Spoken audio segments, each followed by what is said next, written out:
और कराची में कल की बारिश के बाद सड़कें तालाब का मंजर पेश कर रही हैं। बारिश के साथ ही शहर की टूटी फूटी और अधूरी सड़कें शहरियों के लिए अजाब बन गई हैं।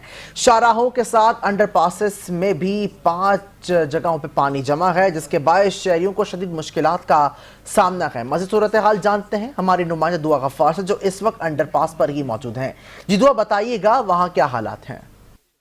जी बिल्कुल, कल कराची में बारिश के बाद जो है वो कराची की सूरत हाल किसी तालाब से कम नहीं है। कराची की मुख्तलिफ शाहराहों पर जो है वो इस वक्त पानी जमा है। जहां पानी जमा है वहां से लोगों को गुजरने में काफ़ी मुश्किलात का सामना करना पड़ रहा है। वहीं अगर बात की जाए कराची के अंडरपास के हवाले से, तो कराची के कई अंडरपास जो है वो इस वक्त बंद हैं और पानी उनमें जो है वो जमा है। इस वक्त मैं मौजूद हूँ बहादुराबाद अंडरपास पे। अगर मेरे कैमरा में नुकसार बेग आपको दिखा सके तो यहाँ पर भी जो है वो मुकम्मल तौर पर पानी जमा है, जिससे जो है ट्रैफिक की रवानी में भी काफ़ी मुश्किलात का सामना हो रहा है, क्योंकि अंडरपास बंद होने के बाद जो है गाड़ियों को अंडरपास के बजाय ऊपर से जाना पड़ रहा है, जिसके बाद जो है ऊपर भी पानी होने के बाद जो है वो लोगों को काफ़ी मुश्किलात का सामना करना पड़ रहा है। साथ ही साथ अगर मेरे कैमरा में नुकसार आपको दिखा सके तो यहाँ पे पानी निकालने वाला अमला जो है वो सुबह से मौजूद है,